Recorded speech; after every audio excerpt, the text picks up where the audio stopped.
you're gonna look great. But if you wanna stay in shape, well, you better hit the GymWits, GymWits. That's right, man. Tell 'em. Welcome to the GymWits podcast. I'm Ryan George. I'm Justin Guild, a.k.a. Chef Sonic. And we are the GymWits. So I came here to work on, so Justin and I are working on another project. Hopefully at some point we'll have news about that, but I don't know if and when that will ever happen. But I was here to work on something, and Justin said we're recording a podcast, but we had no plans to record a podcast because we have a lot of stuff kind of ready to put out.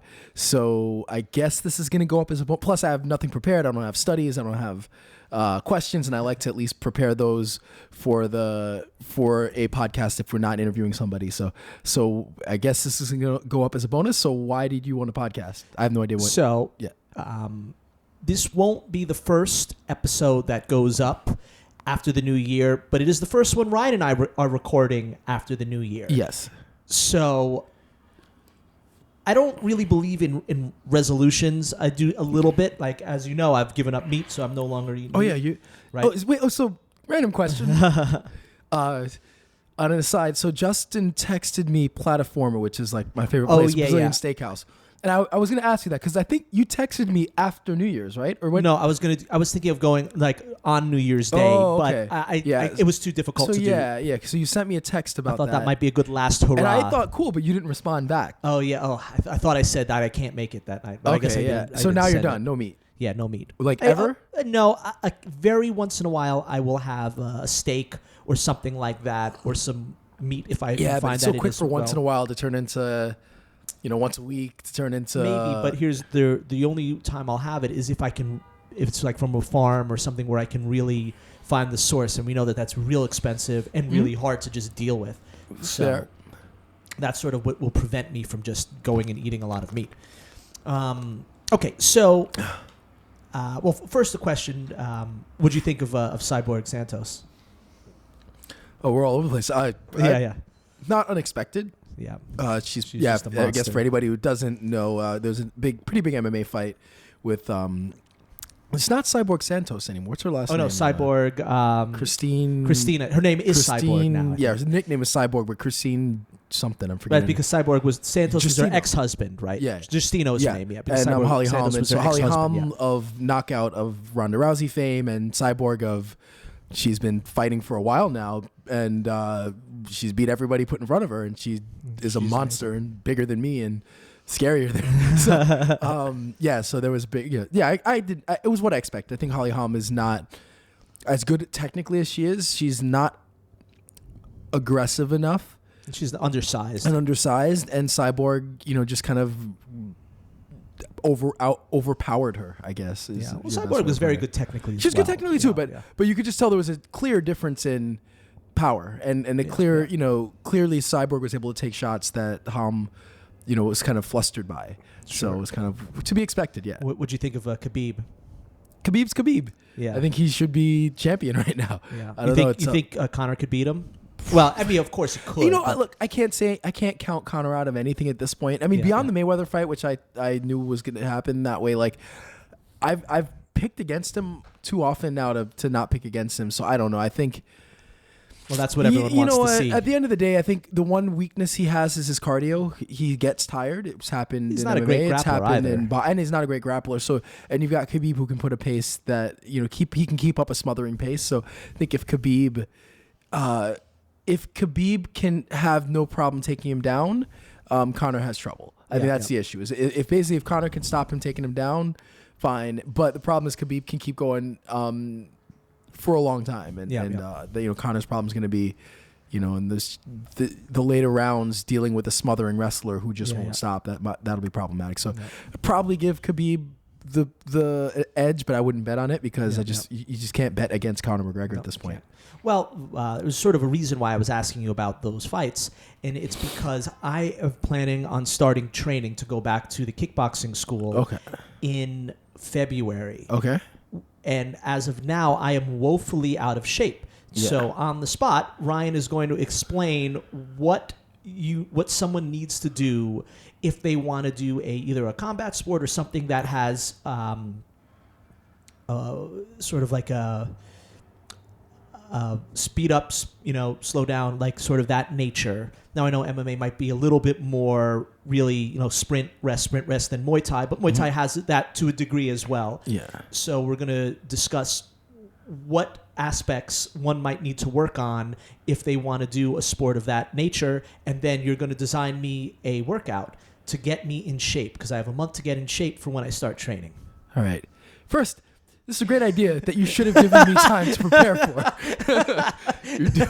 You're doing our listeners a disservice because what yeah, needs to I be know. done. Okay, all right. I'm gonna do this for. I guess it'll be for you, and we'll try to. We can post the exercise on the app and maybe on the website too, because we've gotten asked about that before. Crap. Okay. So, if you want to do a combat sport, I'm going to go with Muay Thai, which, translates pretty closely to MMA and boxing. I think, then you have grappling sports, just not too much different as far as what kind of condition you want to be in, but we'll stay for, MMA, boxing, Muay Thai, which are the more popular, and Brazilian Jiu-Jitsu. There are a few things. So I am partial to your cardio being, strong going into it. So I think that for anyone that wants to get into it, I would focus less on like heavy weight training, because the weights are great to look good. And if you're really, really weak, if you're like a string bean and you feel like you're overpowered, then maybe strength training is important. But otherwise, I think when it comes to the resistance, I think the resistance is better utilized in more of a circuit format or as part of like an interval training protocol. But to do heavy weightlifting, I would probably eliminate. So if you're somebody who's thinking about getting into that, I would stay away from really, really heavy lifts for now. Again, this varies for everybody as usual, but my focus would be more on, I think, building, your regular cardio, so kind of your steady state, long cardio, which transfers over to your kind of higher intensity work, but then also some style of interval / conditioning / athletic type training. So that was actually the first question I had. So clearly I have to get my cardio up. Yeah. Right. That's probably the worst aspect of me right now. Yeah. So I think the big question is, what type of cardio? Yeah. Am I running for 40 minutes? Am I doing sprint intervals, or am I alternating? Yeah.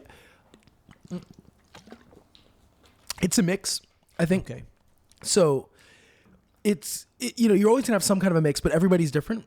And depending on what your own background is, that's going to determine what your focus will be. So I would say, as a general thing, and I guess this works for you too, and it works for most people, as a general rule, I would definitely want to get at least one decent run in a week, or one decent cardio session. So it might be, like kind of steady state. You're not, steady state, keep your heart rate at a certain level. Let's say, you get up to like 70% of what your maximum heart rate would be, and just stay there. So I would say 1 day a week of just doing that is good, just across the board for how now. long? 40 minutes, 40 Okay. to 45 minutes or so of just kind of steady state long cardio. So typically you just do that with a run. If you have trouble running, you can do that on a bike. You can do that on a elliptical. It's just a matter of, you always want to get your heart rate up to that level. Like, I'd say, again, 70% of your maximum, stay there and just do that for 45 minutes. So I'd say that you want to get at least 1 day a week of doing something like that.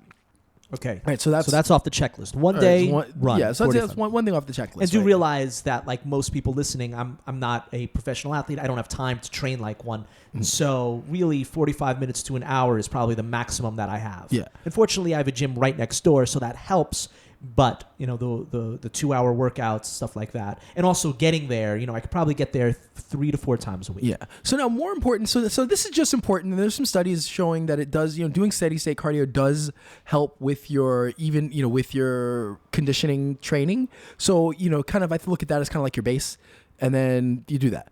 So then I'll get a couple days. So another aspect of martial arts that we don't think about. So I did say that heavy weightlifting is not of as much use, again, unless as you get to higher levels, or if you're really weak, then it's different, right? If you're fighting, if you can cross train over the course of the year, you could go for a stage where you're getting getting strong or more explosive or something like that. Yeah, well, it depends. I mean, but for the average difference person, between strength and explosiveness. Yeah. But for the most part, like heavy strength training is not really going to be necessary for combat sports, unless you, again, higher levels or if you're very weak. So otherwise, we keep that out. But muscle endurance is something that you'll find an issue. So many people find the legs start to tire. You get fatigue in the quads. You get fatigue in the shoulders. You get some fatigue in the triceps and biceps, depending on the sport, especially like a grappling sport like Brazilian Jiu-Jitsu. There's lots of muscle endurance. You're holding isometric contractions. You're doing a lot of work there. So with that, I would do resistance training, but higher reps. So you're doing something that's more for muscle endurance. You're training the ability to contract repetitively with kind of low intensity, but repetitively over an extended period of time. So I might do a couple of days where you're doing a strength circuit, but it's higher repetitions, and the focus is muscle endurance. So whether it's timed or you're doing it for like 20 reps, you're doing kind of 2 days where you're doing a circuit where you're really attacking the muscles from that angle, where it's really focused on muscle endurance, which again will come into play when you're doing your combat sport. Now, does that have a cardio aspect as well? Sure. Yeah. It all ties in together. Especially when you're doing, any muscle endurance work is definitely gonna work the cardio to some extent. It's a little bit different. I mean, again, there are different types of cardio, there are different types of strength. They overlap at points, so it is working similar systems to what you're gonna need for when you're actually doing training for that combat sport. Okay, so you're gonna. What are some examples of some good exercises to do? I mean, it depends. They're Well, for me, you're making a workout for me. You know what I this can thing do. up for you. And you will that's something write to think about. So it depends, because you have your, if you break things down, you've got your kind of functional exercises, right? So you got things and movements that maybe are more related to your sport. So, functional training has become a bit of a buzzword, but it really just comes down to exercises and movements that mimic everyday activities or activities for your sport. So you might have there may be functional movements relating to your sport that would be useful to train for muscle endurance. So a good example is Brazilian Jiu-Jitsu, right? So there's the guard in Brazilian Jiu-Jitsu, which basically, if you don't know, is your legs are wrapped around another person's waist, right? Is that how you would describe it? Yeah, Simple enough, that's right? what it is. So okay, that now you're using the closed guard, right? Closed the other guard, one right? is you're putting your hips so closed out. guard, yeah. So closed guard, your legs are wrapped around a person's waist to control them. You're on your back, right? So using that position is an really, really important position in Brazilian Jiu-Jitsu. It's a source of control. You can do a lot of stuff from that position if you're good there. So, but it tires the hell out of your legs, especially your inner thighs. So let's say the adductor machine, the machine where you bring the legs together, it's actually a good machine to work for endurance for Brazilian Jiu-Jitsu, because that's working on the inner thighs. So that's very specific to that sport, where I don't see the adductor machine being as important in most other sports. So depending on which art you do, that's going to dictate the exercises. Now going back to the functional thing, that adductor machine isn't really functional for much, but it's functional for Brazilian Jiu-Jitsu. So it becomes very specific. Like, you might, let's say, I don't know, a bicep curl isn't very functional, but in a sport where you have to really tighten and hold or grip, then bicep curls may be very important. So I think your strength training exercises will be a combination of things that are specific to your sport, things that might isolate the muscle. So when you're dealing with muscle endurance, isolating them, typically we think, I'm sorry, I'm going all over the place here, but typically you think of isolating muscles as not functional, because like, let's say a bicep curl, for example, is isolating the biceps, right? You're just doing one thing, you're curling and extending. And how often do you do that movement by itself, day to day? Or how often do you do it just like a bench press type movement day to day? So some exercises that we do in the gym are not functional, but if you take something like a deadlift is fairly functional. You sit, you pick things up. So that's more functional of an exercise, but because it uses more muscles, it's hard to fatigue any one muscle doing a deadlift with light weight. If you see what I mean? Because like you're using the arms, you're using your lower back, you're using the glutes, you're using the hamstrings, you're using the quads, you're using your calf, using all these muscles together. So if I want to really fatigue my quads, I might do a leg extension, at a short range, and just do that to fatigue the muscle. So when it's dealing with muscle endurance, the functional movements are great, but since the functional movements by their nature use a kind of are performed full body, it's harder to fatigue muscles. So you might say, all right, I'm just going to do lateral raises, like grab dumbbells and lift the arms to the side, because that'll fatigue the shoulders way faster than maybe doing a rotation punch, doing a real punch and rotating and turning, because you're using the whole body. So So that's why it's going to be a very long way to explain. I'd have to think about what exercises are specific to your movement and your sport when deciding like what to use for that. So you've got, let's say, you got your 1 day of long cardio, you got 2 days of kind of a strength circuit, and then I would say you have another day. You don't want to do an interval type. Yeah, of high intensity interval training. So again, when you're doing the combat sport, it's really similar to high intensity interval training, where it's kind of high energy outbursts mixed in with short rest periods. And that's really what it is. You do a combination. It's high energy, an outburst of energy, and then you rest for a couple seconds, and you do it again and you rest. So it's that style of interval training. So you're going to want to do a style of interval training that mimics that, where it's explosive, powerful, lots of energy and then rest, and lots of energy and rest. So you'd want at least a day where you do that to start. And then as you get closer to the sport, you can, again, when you're starting up again, it doesn't have to be very specific, and you can make adjustments based on how you feel. So you might feel like, I don't really need like for me, I don't really need the strength training. So I just skip those muscle endurance days, and I would just do more of the high intensity work or more of the long cardio, because that's a weakness. So you might find like, this is weak. Maybe you can run for 40 minutes without an issue. Maybe that's not as important for you to do. So you can play with the. I certainly feel like my cardio. I've been doing a lot of weight stuff, and I've been doing resistance training for some endurance recently. Yeah. So I feel like that is actually the stronger point. Yeah. Right. So, my weak point is my cardio. Not to say that I have great muscle endurance when it comes to stuff, but the weaknesses for me is going to be the high intensity interval, but even more so the long cardio. Yeah. So my recommendation for you then would be to maybe add an extra day of the high intensity training. Okay. And then maybe skip a day of the. So 1 day of resistance training. And then there's one. Look, if I could get 5 days, that's great. Yeah. But let's go realistic here. 4 days is going to be the best I can do. And then the one other thing I would add is stretching every day. So Okay. that's a neglected aspect. I think there are two parts that I really didn't talk much about, but that are also important.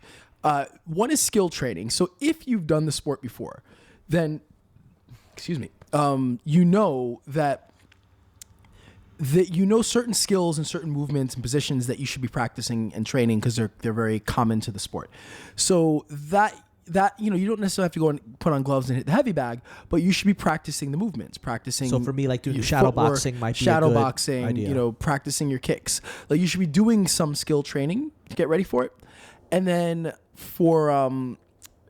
flexibility. So almost every combat sport, no matter what, almost any sport, sport, flexibility is a really important issue and an often neglected issue. And look, we're not getting younger, so we're at a point where the recovery and the kind of prehabilitation is just as important as the training. And if you don't account for that, down the road, it could potentially lead to an injury. So I think that another thing to incorporate every day is stretching. Oh, absolutely. And after the workout, flexibility work, and before you warm up properly. So I think I would also just add that in as the skill training and flexibility training can be almost like a daily thing. You can take up maybe 20 minutes. So 20 minutes of your day has got to be at least in front of the stretching. television. There's no reason why you can't. Exactly. Oh yeah, it's easy to say that, but easy to say that. Right? So that's it. So I guess I can put together something. Like I said, I think I did a pretty decent job not having prepared to give you something. So I'll give you like a sample program, and then anybody who's looking to join or start martial arts or anything, you can probably follow it along and we know modify that as you need. It is popular. There's a lot of classes people are doing it because they prefer doing an activity like that to go into a gym, like Tiger Schulman's, which has been around for a long time, which has always sort of advertised itself as an alternative. They even use the term gym-ternative. Yeah. Right, which makes sense. So a lot of people might say, well, I'm part of the gym now. I want to get into shape before I start. I've heard that, like, I want to get into shape before I start, which is so that's sort of the idea of just go and do it. But sometimes people want to get into shape depending on what their current level of fitness is. So every school is different, and when it comes to martial arts, part of it would be go there and talk to the instructors and see. But you don't have to get into I shouldn't say that, because again, I don't know how most other schools teach, but it's not really about getting into shape for it. A good instructor and a good school, you can join and you can get yourself into shape while you're doing it. So to me, there's no point in waiting to join. I think you're a little different because you don't want to go to the fundamentals class. You want to kind of come in and get right into it. Yeah, and so it I makes know sense. that I won't Okay, get the give most yourself out of it if I'm not give in yourself shape. a month getting into shape for it. That's fine. But for most people, if you've never done a martial art and you're thinking about doing it, just join or just go in. There's no need to get in shape because you'll do that forever. It's kind of like people say with having kids, like I don't want to have kids until I'm ready, or I don't want to have kids until I'm financially stable. I mean, obviously there's a point of like, yeah, it's a really bad idea to have kids, but you're never gonna be comfortable and ready. You just got to do it. So, and I think sometimes it's the same thing with martial arts. It's like, if you want to do it, just get in. Talk to the coach. So you're equating having kids to joining a martial arts school? Yes, I am equating having kids to joining a martial arts school. All right, interesting.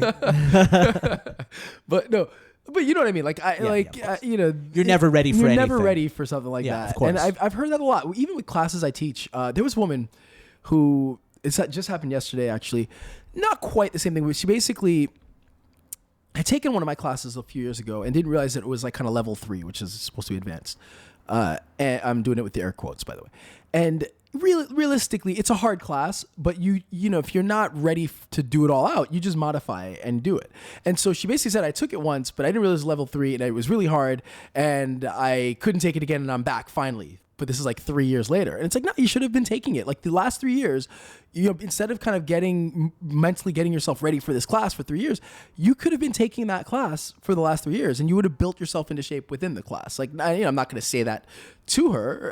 And it's great that she's kind of mentally ready to do it again. And it was great. She did a good job. And so hopefully she sticks with it. But, that whole period of time, you just do it. It doesn't, again, you are going to get people. I've heard of instructors definitely who give people a really hard time and are kind of drill sergeants and don't let people modify and don't give breaks. Then that's different. But otherwise, if you feel like they're going to let you do it and, a simple conversation will give you an idea about it, just do it and don't worry about getting into shape for it. You'll get into shape while you're doing it. Okay. All right, cool. So because that's it. So I guess we'll release this as a bonus because I don't have anything else. Not that I don't. I just, yeah.